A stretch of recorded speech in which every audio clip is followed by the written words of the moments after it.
Hi, you're listening to Oh Crap with Jamie.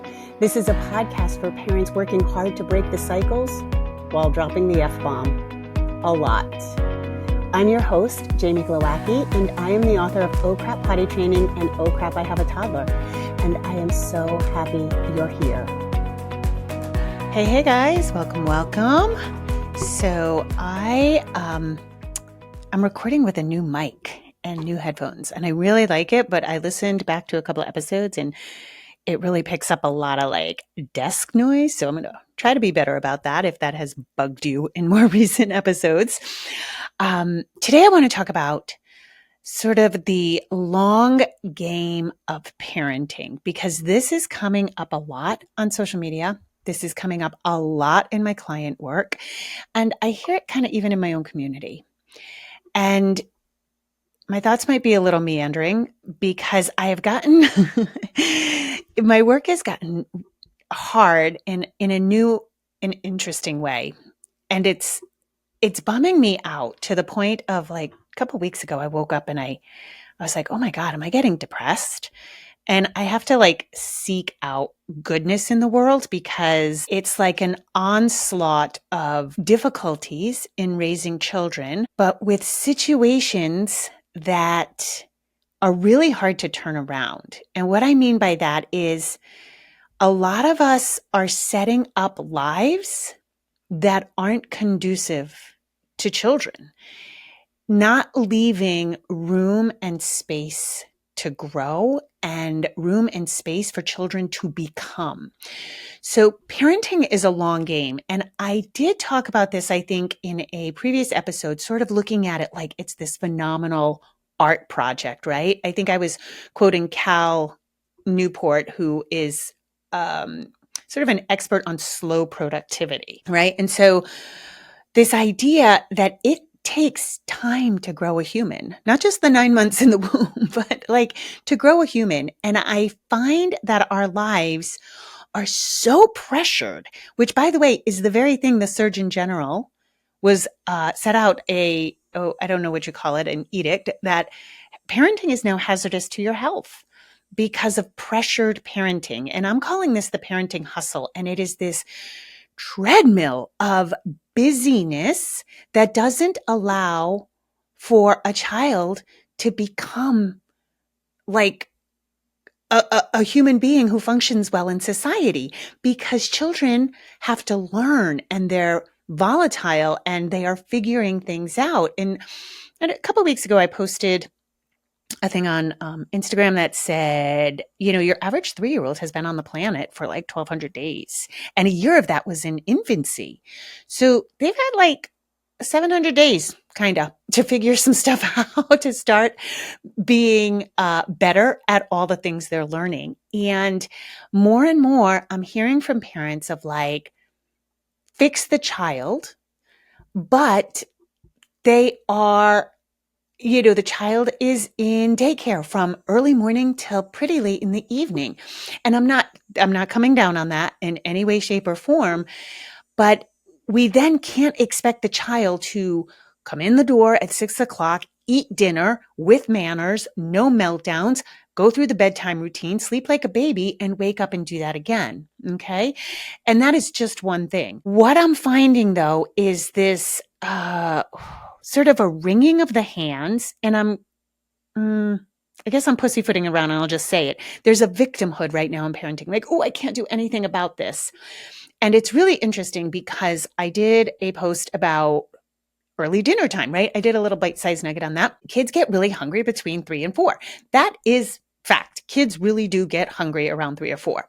And so I posted that in, an early dinner, and I put in the caption, I can't know everybody's circumstance. I did say, if your kid's in aftercare, see if you can pack an extra lunchbox or a more substantial snack for that time.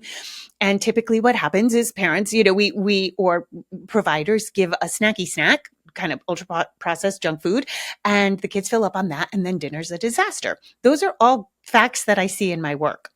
And this post took off. It's wild because I post it every year and it's never taken off like this. Like, so many comments. Oh, Sarah Jessica Parker commented on this post. I was like, what? I thought that was really cool.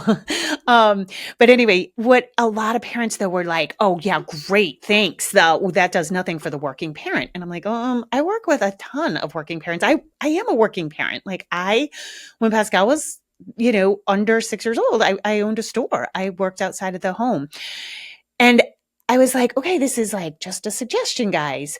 But I found it really interesting because some of the people said, oh my God, I work till 5, but let me see if I can figure out how to do this because that's so true. So some people were like really creative and like, oh, how could I manage this? So do you have any ideas? And I was like, yeah, I'll post some meal ideas.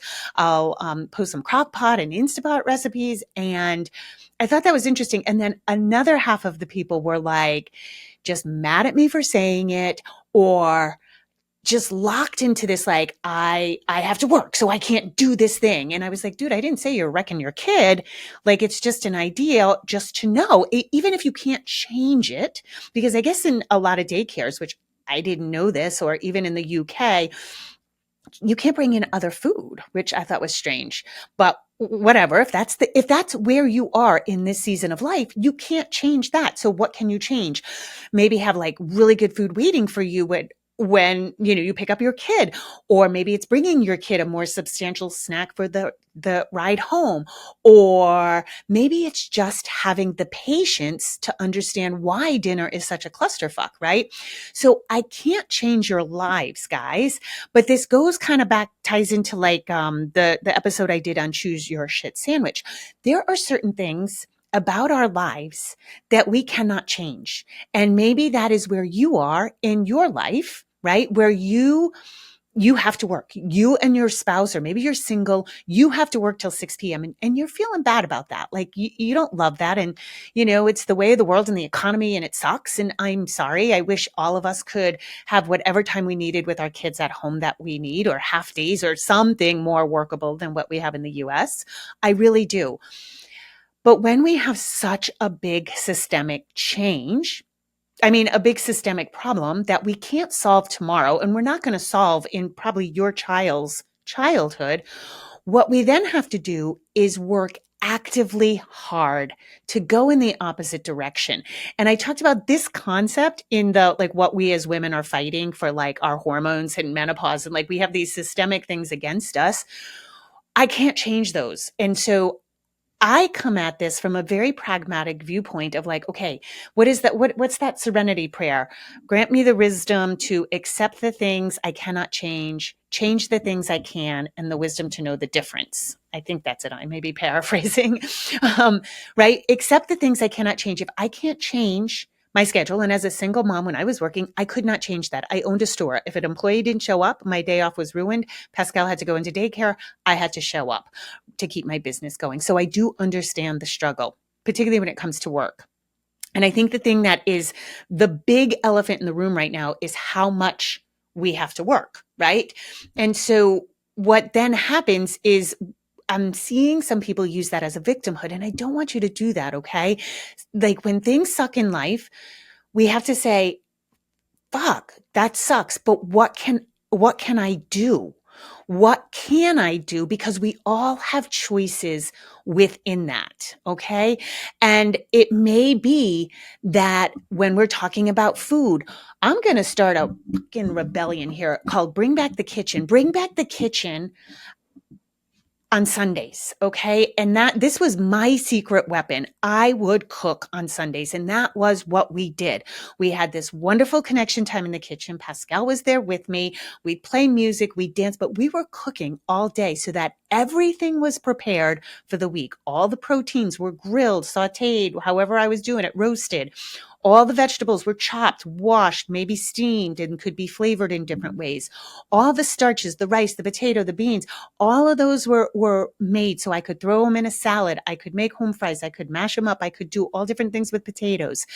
I did that, and I sacrificed something. I didn't go out on Sundays. I didn't go to the party or the barbecue, or we said no to birthday parties. So that's one of those areas where we can't do everything all at the same time. And I know I've said this before, but it's coming over me like a tsunami. And I feel like I just feel so sad for the kids because what's happening is because we're so pressured and we're going to so many activities and trying to fit all the things in, not only are we burnt out, but we're not giving our littles a chance to grow. They need time. Nothing happens in a day, okay? Nothing happens in a couple of days. And this goes along with a theory that I don't have a title for it, but it didn't work. Okay. So I hear this across the board. Yeah, we tried potty training. It didn't work. I tried co-regulating. It didn't work. Yeah, I tried the whole, validate their feelings. It didn't work. And when we say something didn't work in parenting, what it usually means is it didn't work in the time frame we expected, and it didn't work with the attitude from our child that we expected. Okay. So when we're talking about things that don't work, like potty training always works. It does not always work in 2 days. It does not always work with a kid who is absolutely cooperative. Okay. No, those things don't work. But given time and consistency, of course, potty training works. We don't send our kids to kindergarten and say, I hope this works. No, we know that somewhere along the line, there's going to be bumps, right? We may have to get a tutor. We may discover our child has a learning disability. We may discover that we have a perfectly average kid who needs to sit down and sound words out and is not a prodigy in anything and has to just go step by step, which is, by the way, the majority of the kids. And so I think this whole it doesn't work is because everybody wants, it's like this, it's like a checklist. Okay. And I'm working with quite a few clients right now for whom this is kind of a sticky point where parenting has become a checklist. And once the checklist is done, we are moving on because I don't have time. So once my child has learned how to put on their shoes, they should put on their shoes every single time I ask without any attitude, without any problem. Yeah, good luck with that, right? A 3-year-old who has learned to dress themselves is still going to have a hard time dressing themselves every day. A 3-year-old who has learned to dress themselves will still have days that they need help, will still have days where they will fall out because they put their arm in the head hole and now their shirt's all stuck on them. This expectation in parenting has become like, okay, let's do the next thing. Okay, next thing. And I can see it even in my consults, whether it's for pee or poop withholding or parenting or just general potty training or separation anxiety. Parents just want it done. Hurry up and do it so I can get on to the next thing. But what the fuck is the next thing, you guys? Where are we going in such a rush? Parenting is a long game. Nothing works or doesn't work. You're not going to find out what worked or didn't work until your kid's grown. And even then, like my son's 19 and I'm seeing a couple of deficits and I'm like, oh shit, well, that didn't play out the way I wanted to. Luckily, Pascal is like, he still lives with me, even though he's got his whole life going on. And I can say, here are the deficits. I can help you work on this. One of them is time management. He's never really learned to navigate a calendar because we homeschooled and kind of did what we wanted when we wanted. And so, I'm like, bring your calendar, sit in front of me. I have to help you with this. So none of us get out unscathed. You're going to fuck up some area. Like there's going to be deficits in some area or another. So it's not a matter of work or not work. It's like if you go and work out for a week and you're like, I'm not seeing any muscle. Yeah, working out doesn't work. Nope, another long game. You eat. We've all done this, especially as women. If you're listening to this, you want to change your eating or you have an aesthetic goal and you're like, I ate clean for 5 days and I haven't lost the 20 pounds that I gained. Oh my God, right? It's like you have one day of chicken and broccoli and you're like, I don't understand why I'm not a supermodel right now. It's a long game to eat healthy. And we don't necessarily, like, whether you want to lose weight or just improve your health, you don't like change health markers because you ate well for a week. It's a long game. Anything worth doing is a long game, and it takes consistency and showing up. And, even let's go to the not working, the co-regulation. So many parents are attempting to co-regulate to shut their kid up. That's why it's not working. Co-regulation is not about fixing anything. It's literally just staying calm so your child can learn that their volatility doesn't set off your volatility. That's all. You're just staying calm because you getting fucking riled up doesn't help the situation either. And then you feel bad and they feel shamed and now you got a cluster, right? It's not to shut your kid up. When you have a tantrum and you're trying to manage tantrums ride their course. You can't stop that mid-train. No way. So when you take somebody's advice like, oh, well, I did this tantrum thing and it didn't work. My kid still tantrumed. Duh. So, but again, I don't think we're leaving enough time or space for these learning processes. On that note, I want to talk a little bit about connection because I'm such a fan of connection first. And when you are connected with your kid, I say the biggest gauge for you about connection is how you feel. It's not just about filling up your cup. When your child's cup gets full, yours will naturally get full along with it.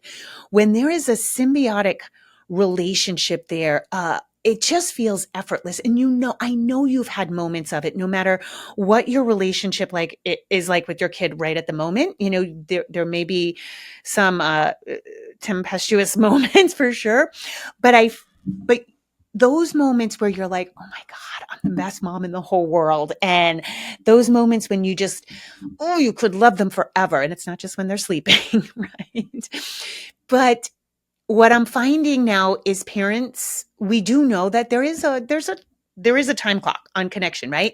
Kids need about 10 to 15 minutes of just solid connection time and their cup gets full. Their gas tank. I have always called it their gas tank is full, their emotional gas tank. But now I'm hearing all across the board, well, I did. I spent 15 minutes with them. I did. But this is after a full day of working and your child's been out of your care. And this is like at dinner time when you're also trying to get them to eat and get ready for bed, right? And it's not enough. So it's the idea of connection is a flow back and forth, like a heart flow. And you can feel it. And if you aren't feeling connected, so I'd say the biggest thing is when your child is asking you to play pretend, especially pretend. That is the suckiest game for adults to play. We suck at it and we shouldn't even attempt it with our children. Okay? Because we are so bad at it that it's really hard for us to go into pretend. And if you are one of those rare people for whom you love it, it's great. You really can sink into pretend play. Your child's not giving you a script. You're vibing with them. Awesome. I'd say the number one comment I hear from parents is, I don't feel like being a kitty cat, right? Like the kids want you to be a kitty cat. That's not connection time, guys. If you've got one foot in and one foot out because your eyes are rolling in the back of your head, right? Because you're like, fuck, I don't want to do this. Your kid can sense that. So that's not connection. I, again, want to make this rebellion of like, bring back to the kitchen. Let's all go back to the kitchen and not like barefoot and pregnant and that archaic freaking thing. But I mean, the kitchen is the heart of the home. And it is the best place to get connection with your kid while you are doing things that need to be done, or your spouse, and your child is there, maybe playing in the room with you, maybe sitting on the counter talking to you, not necessarily helping you if they don't feel like helping you, but also helping you if they want. It is slowing down nutrients for your family. I feel like we've gotten so far away from nutrients and nourishing our families. And that's not just on you, mom. It's like an ethos in the house, right? And so that can be solid connection. That's like where 99% of my connection with Pascal was formed, in the kitchen. Just, I love being there. I loved cooking. I loved providing. I loved that it was like not looking them in the face. It wasn't playing pretend. It was just easy. And I feel like that's a really good place. But again, we're not allowing time for connection because we get home and it's got to be this checklist, right? Like, okay, I spent 15 minutes playing the thing they wanted to play. I didn't have a good time. Now I'm going to make them sit and eat food they don't want to eat. Now it's, oh, get up, brush your teeth, go to bed, right? Like you've become a drill sergeant who's checking off the list. And while those things have to happen, there should be a flow, right? Or an ease. And if that's not happening, it's usually because somebody's not in connection. And a lot of times it's us because we're doing shit we don't want to do. Don't get me wrong. I feel like half of parenting is shit we don't want to do, but doing things per the demands of the child that we don't want to do. So I'm asking you to claim your time. I'm asking you to think creatively. And if you have situations that you're kind of stuck on, I'd be happy to hear from you. I guess I don't know if you know this, but you can comment on, if you're listening to this on Spotify, and my team is looking, I can't look at comments everywhere. I get overwhelmed, but my team is looking, scouting the comments and listening to you guys. So if you have situations, I'm happy to try to address them. But overall, obviously I'm having a hard time articulating it because I keep using various analogies, but I just feel like we're all just slogging through and trying to check off these lists, but not keeping in mind that we actually have a human in front of us, a brand new human who is not just checking off milestones and time that you've spent with them, that is really craving to be part of the household, that is really craving the time it takes to learn the basics, but also learn how to be human, right? Like, that takes scaffolding. That takes time and energy and just like, not just time, but like space, emotional space, downtime. And if you are just running from thing to thing to thing to thing, you have to take a hard look at your life. Like, is there a way you can get out of work a little earlier? Like I've mentioned before, this is one of the hardest, most touchiest things to discuss, but do you actually need two incomes? Can you downsize? And I can't answer that for you. And I'm not saying you have to, right? But then we have to look at the things we cannot change and accept those, but really work harder to change the things we can. And I will die on this hill if both parents have high power jobs that have to work outside the home until like nobody's rolling in till 6 o'clock. I really think for the first 6 years, you can't do a whole lot of extracurriculars because you're losing the connection in the house to just keep moving and moving and moving and moving and moving and moving and not having time.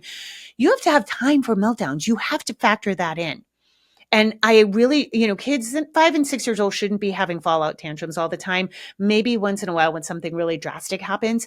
But when the kids are younger, 2, 3, 3.5, yeah, you got to build in time. You should never be so balls against the wall because it's going to happen at the least likely time, right? Like you have to build that into childhood.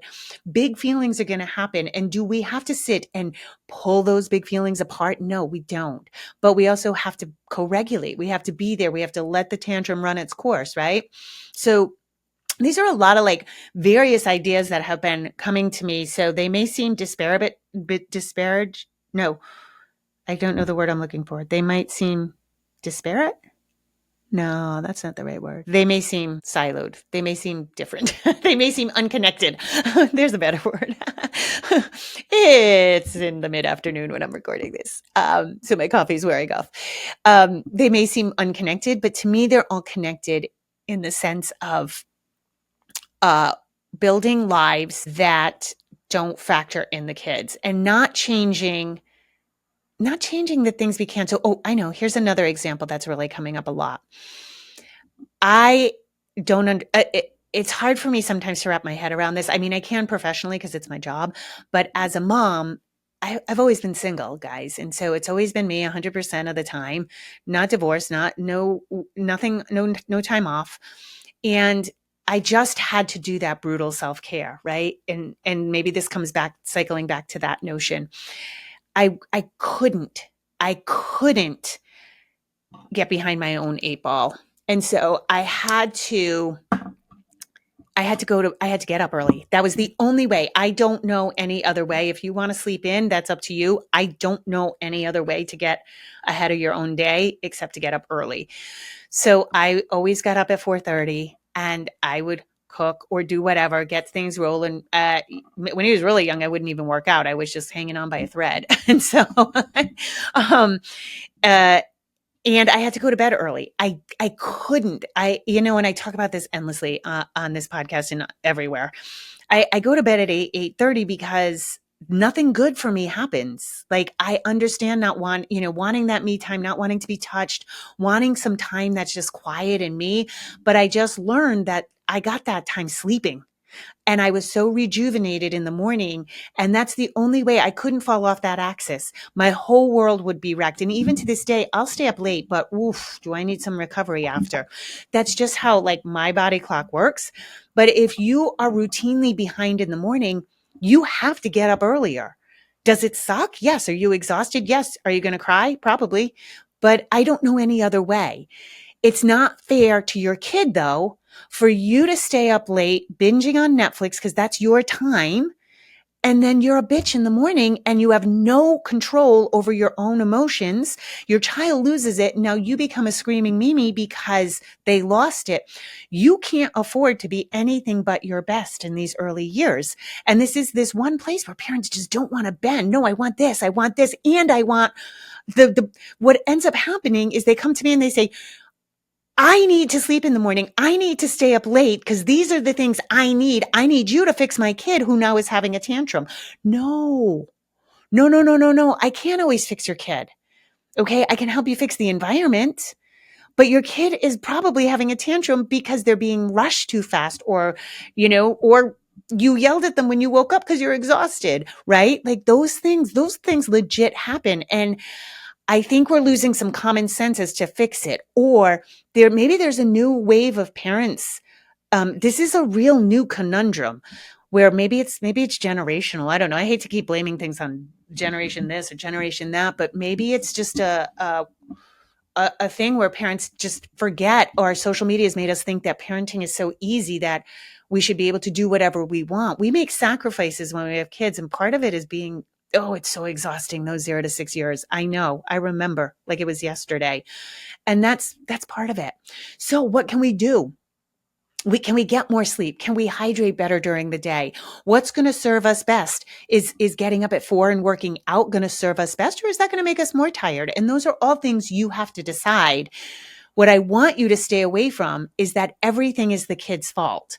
Everything. If the kid just got in line, my life would be better. That's, I think, the connecting thread here on these meandering thoughts. Again, I know I've kind of been all over the map, but it connects in my head. But that's the thing. We're asking kids to make the right choices so we don't have to. That's what I'm seeing. A rampant display of like, from picky eating to bedtime to brushing their teeth to getting dressed to being on time. We are expecting the kids to show up and do the work so that we don't have to. And a lot of it is on us. From 0 to 6, I would say most of it is on us. Okay. It's us to set up the environment. It's us to make sure we are taking the absolute best care of ourselves that we can. And I would look at early motherhood now. If I could go back and change things, I would have trained like a fucking athlete the year before I got pregnant. And I would have approached it the same way I approach athletic training. I'd be like, I need to eat right every day. I need to eat right for whatever that means to you, right? I need to get some sort of movement in. I would have, looking back now, I would have put him in a baby carrier and I would have hiked more mountains. That's something I would have done differently for sure. I love hiking. Oh, and me and Pascal are going on a hike this weekend. Very excited. A very long hike too. It's going to be about 10 hours. Super excited. Some mom and Pascal bonding time. I'm expecting to get some good convo. A lot of good combos happen on the trail. But that's something I would have done. I would have made sure I got out in sunlight. I would have made sure I got at least a 15-minute walk in, and I would have taken the stroller, the baby carrier. I would have made an effort. I would have, I would have sunk more into like the after school, like disaster. He was in daycare or preschool or kindergarten, and I'd get out of my store and I was tired and he was tired. And I wish I'd leaned more into that and like had more snack plates and maybe family movie or something like that. More cuddling, way more cuddling. Cause I was semi-guilty of like, let's go. But yeah, I think it's like athletic training. It is so brutal, and taking care of yourself and then taking care of your child in the best, like letting them, I've said this a few times recently, giving them an opportunity to be their best selves. So dealing with the picky eating, dealing with the over snacking, making sure there's nourishing foods available in the fridge. And it doesn't have to be complicated. I'm going to do a little bite-sized nugget on that too. It does not have to be overcomplicated. Making sure bedtime happens earlier than you think. All these things, like giving them the opportunity to be the best version of themselves. And you are going to get breathing room later, guys. I swear to God, there comes a point you're like, oh, whoa, okay, parenting just got easier. But in these years, you just got to slow the fuck down, do so much less, and just focus on the basics. They don't need enrichment. They don't need birthday parties. They don't need sports. They don't need activities. They don't need the children's museum. They don't need all these things. It's us like thinking they do, and it's us thinking it's giving us a break from our kids. When we learn how to be with our kids in the home, oh my God, that is one of the gifts of homeschooling that I have always touted. Just, people will say, oh, I don't know how you homeschool. I just fight with my kids. And I'm like, yeah, you're usually fighting about getting out of the house and when they come home exhausted. When you eliminate that and learn how to be with your kid all day long, in a way that they're not taxing you. They do independent play. You get some shit done. You guys work together. There's a flow to the house. That is amazing. And I think if we bring that back instead of like all the activities, you won't be as crazed either. All right, enough. I'm going to start pontificating, and I hate when I do that, so I'm going to stop. I try to wrap it up with the highlights, and I end up just like, hey, did you hear me? All right, you guys, as always, I appreciate you. If you are so inclined, please leave a 5-star review. That really helps the podcast and the algorithm be seen by more people. The more people we can get the word out to slow down, and let's have a kitchen rebellion. Let's go back just a little bit. And not barefoot and pregnant, not taking a step back from like careers and all of that. I'm not about that, but getting a heart back in our home, not a drill sergeant. Okay. As always, I appreciate you guys. Rock on and have a beautiful day.